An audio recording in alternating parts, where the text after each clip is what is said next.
반갑습니다. 오늘은 부처님의 성도 제일 성도에 대해서 알아볼게요. 성도라는 것은 이미 부처님을 이루었다는 이야기죠. 그래서 35세에 부처님이 성도하셨습니다. 12월 8일 날 성도를 하신 거죠. 부처님이 탄생이 4월 8일이라면 이제 성도하시는 날은 12월 8일이죠. 그래서 이제 그렇게 성도를 하기까지 우리가 탄생을 했고 전생이 있었고 또는 이제 결혼이나 자식의 그런 인연법, 세속법을 다 물리치고 스스로 자신의 하두와 자신의 명상의 해답을 얻기 위해서 이제 출가를 하시고 구도를 또 스스로에 맞춰서 구도를 하시는 거죠. 그 시절에 사람들의 무자비한 그 행위, 불에 몸을 지지고 하는 가실밭길에 몸을 이렇게 찌르고 하는 그런 행위를 떠나서 지혜로운 몸을 육체를 상하지 않고 순정신적인 깨달음을 얻기 위해서 이제 보리수 나무 아래 앉으셨죠. 그 나무 아래 6년간 이제 그 자체의 이렇게 추가하신 이유에 따른 이제 수행을 하는 거예요. 그 전에는 이제 모든 스승들을 따라서 했다면 지금은 스스로 수행을 하는 거죠. 그 수행의 방법이 앉아서 모든 생각이 생로병사를 해탈하고자 하는 거기에 마음을 둔 거죠. 어떻게 하면 생로병사의 해탈이 될까 하고 마음으로 앉으신 거죠. 그러다 보니까 이제 이 수행을 방해하기 위한 마왕 이야기 아시죠? 마왕 파피에 이제 방해나 또는 많은 이제 여자들이 아름다운 여자로 유혹을 해서 그 정신을 흐트려 놓으려고 했지만은 결국 그것을 다 이겨내시고 동쪽 하늘의 샛별을 보고 깨달으신 거죠. 이와 마찬가지로 그 깨달은 이후에 부처님이 하신 말씀이 있어요. 모든 우주와 내가 하나의 일체고 과거와 현재 미래가 하나인 것을 알았다는 거죠. 그런 존재까지 깨닫는다는 수행이 바로 성도 제일 스카모니가 되는 거죠. 지금까지는 고타마 시타르타의 수행이었다면 그 다음은 이제 완전한 스카모니의 이제 형체로 되는 것입니다. 이 스카몬이라는 것은 전생에 호맹보살이 석시 집안에 태어난 거죠. 석시 집안의 석시의 가정에 태어나서 몬이라는 말은 깨우쳤다는 이야기예요. 그래서 석시 가정에 깨우친 자 해서 스카몬이에요. 그러면 자기들이 깨우치면 자기 성에 맞춰서 거기에 맞춘 모니가 되는 거죠. 그래서 스카몬이란 이름이 완성이 되는 겁니다. 그러니까 부처님이 스카모니가 된 이후에는 이제 중생을 제도하는 것을 교화라고 하죠. 가르쳐서 깨닫게 하는 것이 교화죠. 부처님의 설법 중에서 대장경을 받침으로 해서 많은 교화 설법이 일어나요. 그 중에서 가장 사람들이 꺼리고 하는 이발사나 또는 이제 그게 이렇게 조금 욕망에 휩쓸려서 하는 그런 저작거리에 아주 천대씩 받는 여인들을 또 교화를 하고 그렇게 하는데요. 이때에는 계급사회이기 때문에 어느 정도가 되어야 바람문가에 들어야만 이 불교를 공부할 수 있고 어떤 깨달음을 수행을 할 수 있는 자격이 부여가 되는 거죠. 또 부처가 될 수 있는 수행을 할 수 있는 자격마저도 바람은 이상으로 이런 계급사회가 있는데 이 계급을 떠나서 모든 중생들 하나하나의 천민까지 구분하지 않는 평등을 말씀하신 게 부처님이고 그렇게 깨달음을 주신 게 부처님의 일대기입니다. 이런 부처님의 일대기를 여러분이 보면서 내가 부처가 되었을 때 어떠한 이익이 있나 어떤 이익이 있을까요? 생로병사를 초월하고 열반으로 순정신적인 세계에 이루어진다. 그렇게 하고 부처님이 결국은 이것을 깨닫는데 우주의 세계관, 우리가 아는 지구의 세계관이 아닌 우주 자체의 세계관, 우주와 나의 존재, 내가 태어난 게 이 사람 속에서 태어난 게 아니잖아요. 우리가 사생에서 태어날 때는 이 지구상에서 습기로 태어나면 우리가 살고 있는 지구 땅에서 습기가 하에서 태어날 수도 있고, 또는 우리가 알로서도 태어날 수가 있고, 또 태로서 엄마의 뱃속에서 탯줄로 연결돼서 이 지구상에서 다 태어날 수가 있죠. 또 하에서도 태어나잖아요. 그게 우주에서 온 우리의 물질, 어떤 하나의 점 하나가 이렇게 하에서 사람이 되고, 또는 새가 되고 축생이 되고 지옥 악기까지 되는 그런 현상까지, 사생까지 공부를 하려면은 우리는 보이는 대상에서 공부를 할 수밖에 없는데, 이런 지혜를 얻어서 우주 삼라만상을 이해하고 삼천대천 세계를 이해하고 그것을 알아내는 안욕따라 삼막삼보리의 대지혜를 깨닫는, 그리고 수업급의 시공간을 초월하면서 이제 내 자리가 도솔천에서는 우리 하루가 4000년을 살 수 있는 전생을 알게 되고, 10만 억급을 수행을 해서 부처가 되고자 한 부처님의 그런 뜻을 알게 되는 것까지 우리는 어떻게 할 수 있을까요? 내가 지금 볼 수 있는 눈의 한계와 들을 수 있는 귀의 한계와, 또는 많은 책들을 공부를 해서 내가 익힐 수 있는 이성적인 한계를 떠난 초월적인 힘이죠. 그 초월적인 힘의 단계가 생로병사까지 갔다는 거죠. 그렇다면 이 부처님의 성도가 하늘에 용들이 칭송을 하고, 또는 그 당대의 스님이 이 부처가 되지 못한 것을 안타까워하고, 이 부처로서 모든 중생을 구제하고 2500년의 세월이 지나도록 우리가 구제받을 공부를 하게 되고, 또 부처님을 그리워하고 예찬하고 부처님께 기하게 되는 이런 현상이, 단지 고타마 시타라타라는 한 인간이 태어나서 스가가 되고, 스가가 되어서 그 주위에 많은 제자들을 이렇게 냈다는 그런 뜻은 아니지 않겠습니까? 그래서 이 뜻이 그만큼 크고, 우리가 묘법이라 하고 장엄된 세계라고 하원경까지 얘기할 때는 내가 사는 세상이 장엄되고 이루어진 것이 아니고 우주 세계의 장엄까지 이야기를 한 거죠.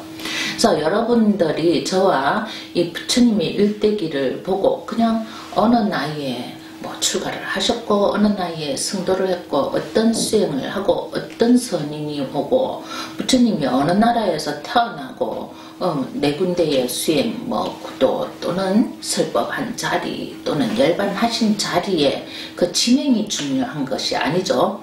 내가 무엇을 하고자 해서 왔고, 나는 부처가 되고자 하여 이 나라 영부주를 선택했고, 그 부처가 되기 위한 명상을 했고, 그 생로병사를 해탈하기 위한 수행을, 마음을 가지고 정신적인 세계를 키워나갔다는 거죠. 그 키워나간 상태에서 많은 불쌍한 중생들을 구제하기 위해서 대지혜의 대장경, 또 안한을 통해서 또 많은 10명의 제자들한테 각각의 지혜를 나누어 줘서 사람들을 교화하게 했다는 이야기들입니다. 이렇다면 부처님의 뜻을 새롭게 조명해 봐야만이 나 자신이 부처가 될 수 있고, 또는 견성성불할 수 있죠. 저도 부처님을 어떻게 닮아야 되는지 참 많은 생각을 했었거든요. 처음에 제가 말씀드렸듯이 제 몸에 무슨 검을 부으면 부처가 되나, 그래서 생불의 성지 그런 데를 가봐서 또 생불하신 지장보살이나 이런 인연을 만나봤지만 아무 느낌이 없었습니다. 그냥 거룩하다, 어떻게 하면 저렇게 될 수가 있을까, 참 희한한 요술 같은 이야기라고만 생각을 하고, 마음에 저렇게는 못하겠지만 나의 어떤 다른 방법으로 부처가 될 수 있는 방법을 한번 모색해보자 해서 모든 것을 좀 물리치고 공부에만 열중한 적이 있는데요. 어느 날 저도 많은 스승을 만났어요. 순재의 동자가 화엄경에서 이제 스승을 53승지식을 만나잖아요. 물론 이 스가모니도 많은 스승을 승도해서 스가모니가 되기 전까지는 많은 스승을 만났죠. 만났는데 스승이 아니구나, 결국은 내가 스승이 되어야 되구나, 그게 다른 점이죠. 스가모니는 나 스스로 스승이 되었고, 나 스스로 내가 수행을 해서 나 스스로 열애가 되신 분이에요. 그것은 수많은 전생의 이력이 있고 수만 급을 수행을 해온 자기 자신을 알았기 때문인 거죠. 여러분들이 불과 이전에 오기 직전, 여기 현 시절에 오기 직전에 가그만 알아도 수많은 공부를 하게 되죠. 저도 마찬가지. 제가 큰 스님이었다는 전생 하나로 여기까지 공부를 하는 원천이 되었지만은 습가문이도 아마 그렇지 않나 싶습니다. 그렇게 해서 이 습가의 뜻이 여러분한테도 다 빛이 비춰지고 그 강명으로 내 마음이 비쳐서 거기서 내가 무엇을 하고 싶어서 무엇을 하고자 이 세상에 났는지 아는 것이 깨닫는 거죠. 그것을 깨닫고 나면 내가 이 세상에서 오래 살 수 없고 죽음을 맞이해야 되는 것까지 깨치게 되죠.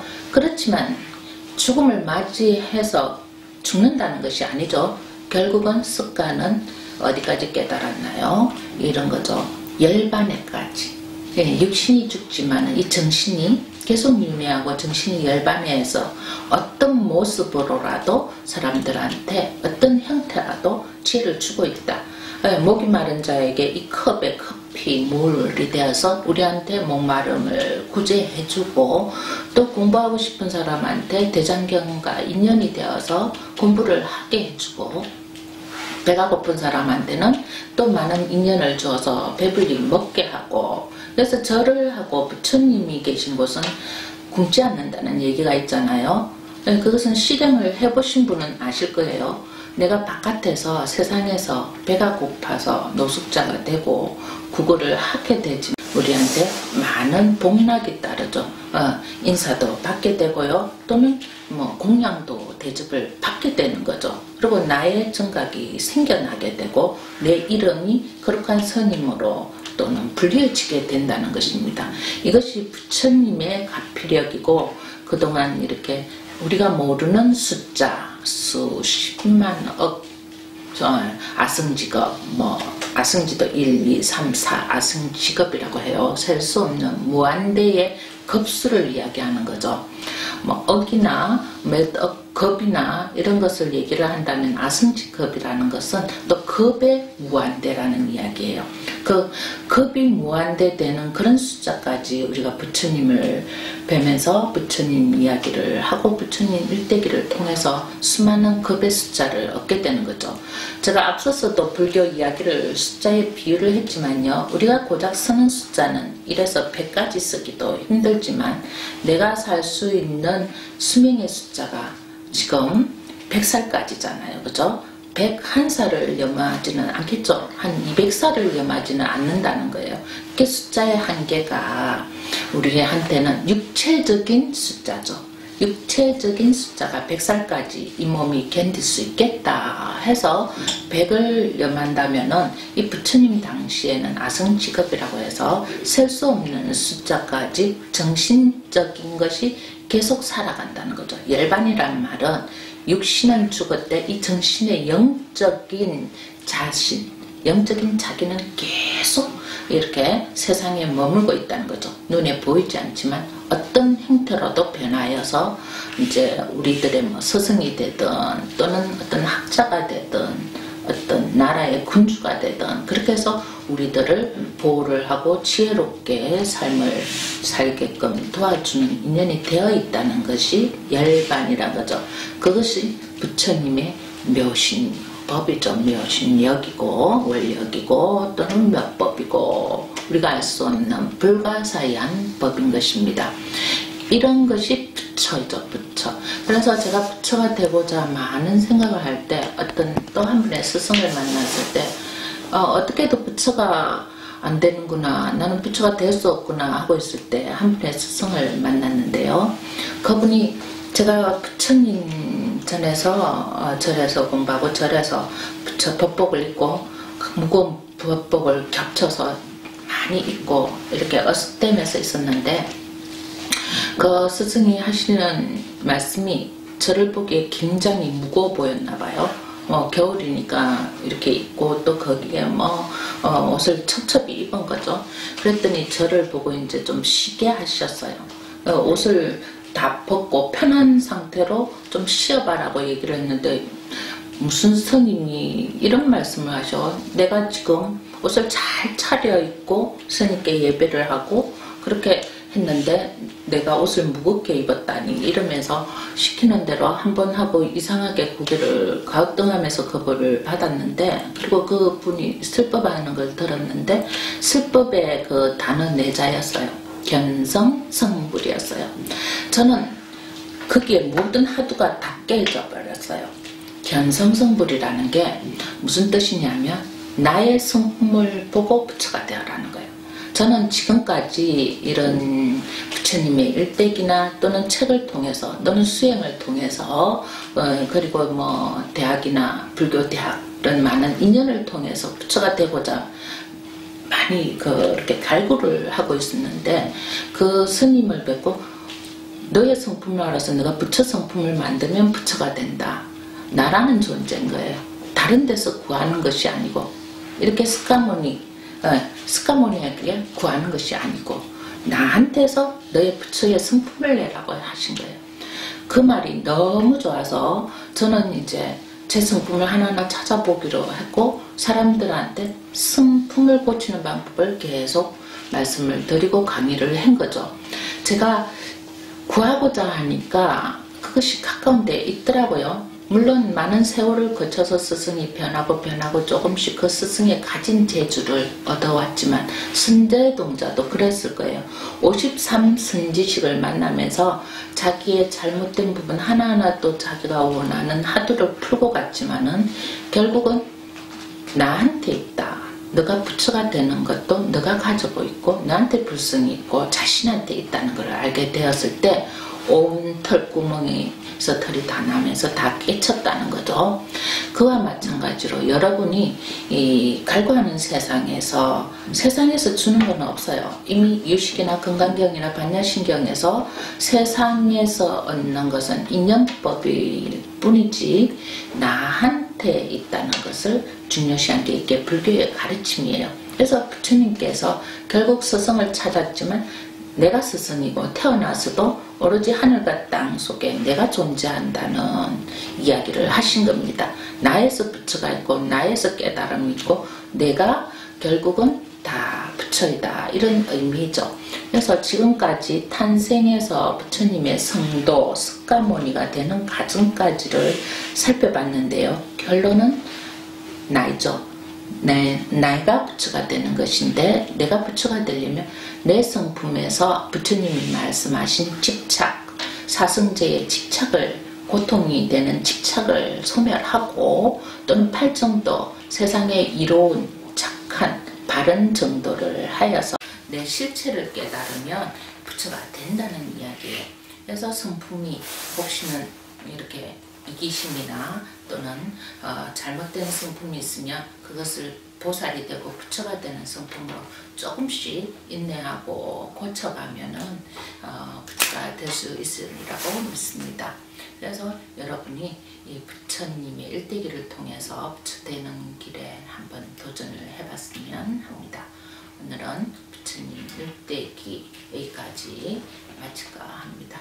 수고하셨습니다. 그리고 다음에는 부처님이 중생을 위해서 어떻게 지혜를 내고 어떻게 한 사람 한 사람을 구했는지 말씀드리겠습니다. 수고하셨습니다. 견성성불하십시오.